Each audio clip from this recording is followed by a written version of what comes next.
Hi, Bruce Bailey Johnson. We're going to export some audio that we've recorded and convert it into an MP3 and send it out as an audition.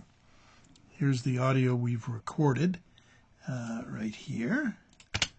Lever 2000, the deodorant soap for you and all your 2,000 parts. Let's take one. Lever 2000, the deodorant soap for you and all your 2,000 parts. So I think I like take two best, so I'm going to send that out as my audition. I'm going to click on the Smart tool in this case, and it turns into that little bracket, and I'm going to drag it over and just trim off that first take. Lever 2000. So there we go. That's the second take. Back here, there's a little tiny bit of noise, so I'm going to trim that back. You don't want to be too tight, but there. Now I have just the one piece of audio that I want to send as an audition. And what I'm going to do, because I'm on the Smart tool, which gives me, when it's down low with the cursor, it's the hand, the grabber tool. In the middle, the selector. And if you go near an edge, you get either fade, which we're not going to use for this purpose, or the trim tool. So we're all good now. With this audition, I take the grabber tool and double click on it, and I'm getting a chance to rename the region. I'm going to name it for my audition. Bruce Bailey Johnson Lever, spelled correctly, I hope. Then I do OK, and there we have it. Now it's ready to send out. You might want to listen to it. Lever 2000, the deodorant soap for you and all your 2,000 parts. So there it is. Now, how am I going to export it? I could bounce it. Go under File and use Bounce to Disk, or use the command keys for that, the keyboard strokes, which it's good to know those and use those. It's much faster. But we're going to work with the pull-down menus just to be real clear. But bouncing to disk, for one thing, you have to do it in real time. So if I'm going to bounce to disk and I have a fairly long file, I have to listen to the file from beginning to end. If it's, a chapter in a book and it's 20 minutes long, that means it's going to take 20 minutes to bounce it down.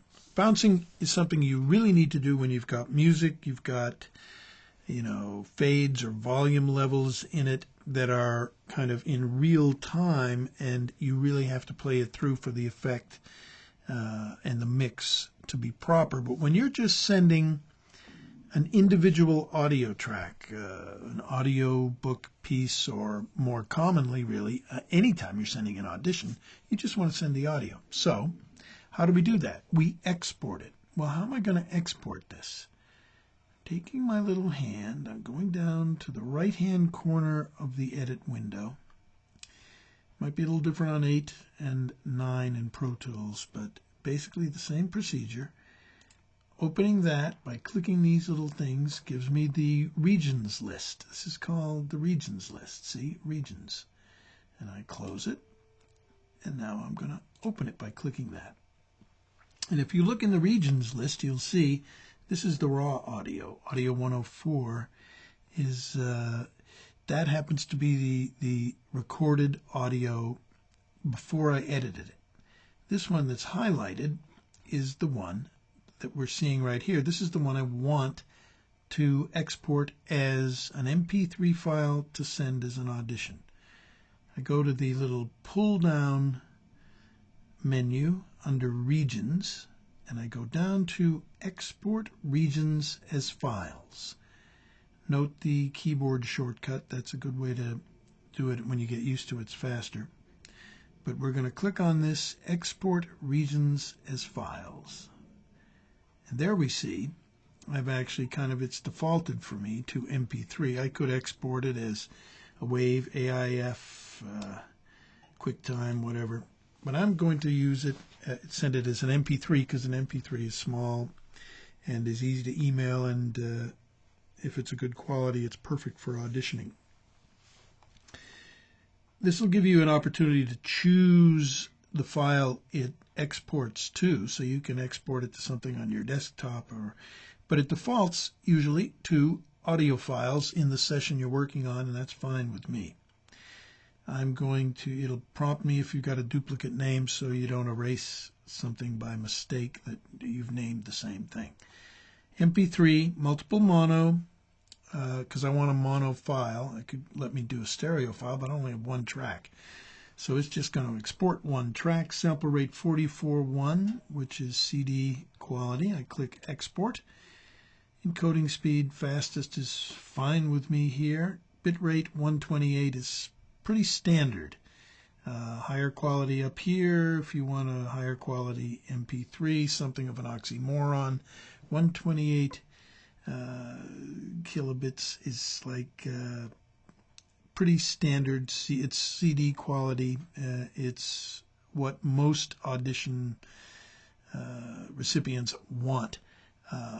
Voices 123 likes things at 96, 44.1, and I think that's partly just to save space on their server. 128 is pretty much the standard, and that's what we're going to use. That's what you'd send to your agent, send to your client, and I'm clicking OK. The name, Bruce Bailey Johnson Lever. Choose an export destination. I'm in audio files is fine with me. I guess I could pick something else, but I'm going with audio files. I click Save. Now, I've already named something, Bruce Bailey Johnson Lever .mp3, but I don't want it anymore because that's an old one. I think I was coughing in that. So I'll say yes, I'll replace it. And it's done. That's how fast it goes. You don't have to listen to it. And if you have a long 3, 4, 5 minute piece of an industrial or an audio book, it can do it in really just a few seconds, really, or 20 seconds or 30, depending how long it is. Much faster than listening to the whole thing and bouncing it. Where did it go? Well, if I open up my sessions,